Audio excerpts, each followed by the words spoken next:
राजलक्ष्मी। आई त्या सुदेश तर काय झालं असेल? तो मेला की कळेल आपल्याला।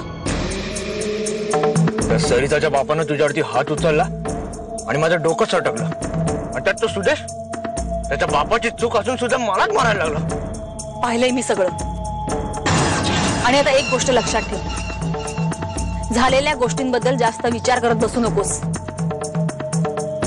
तू काही चुकीचं केलेलं नाहीयेस।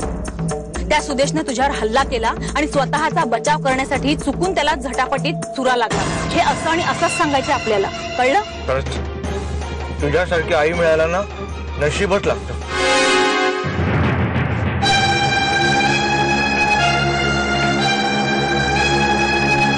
गीता, आपला सुदेश नक्की बरा होणार आहे, काळजी करू नका।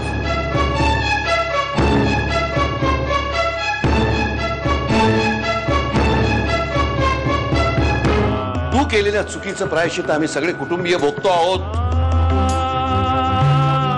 कशाला रडतीये? रडून काही उपयोग नाही, काही फायदा नाही।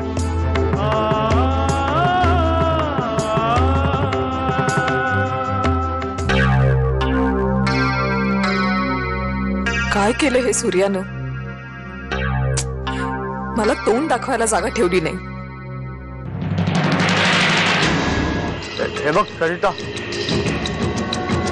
हे बघ सरिता, पोलीस इन्क्वायरी होईल। हा, त्यांनी जर का तुझ्याकडे चौकशी केली तर तू सांग त्यांना की सुदेशची आणि माझी झटापट झाली। हा, तो मला मारत होता आणि मी माझा बचाव करण्यासाठी तो तुला त्याला मारलाय। हा, म्हटलं नाही, चुकून आता सांगू नकोस, आता सांग तो तुला चुकून लागलाय, चुकून, कळलं का? हा,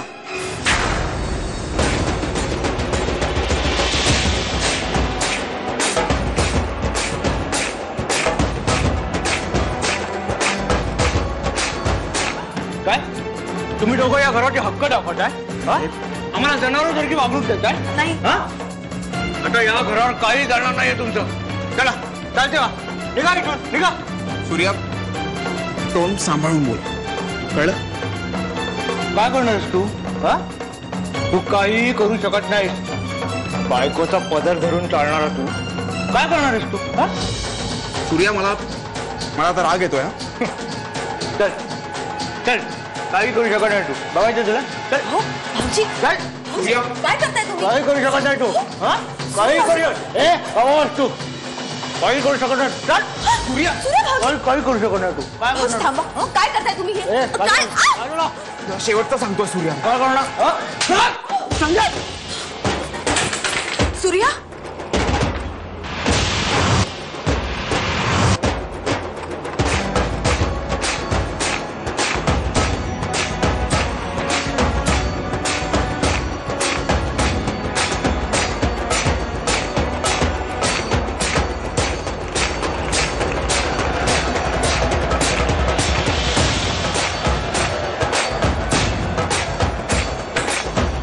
आई,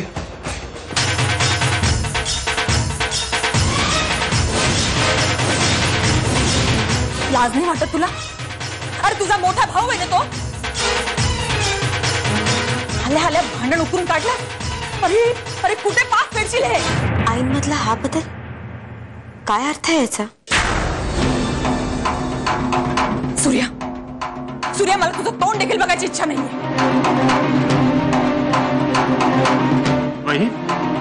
चालता हो इथून, बघत काय थांबलाय? निघ म्हटलं नाही कडनं।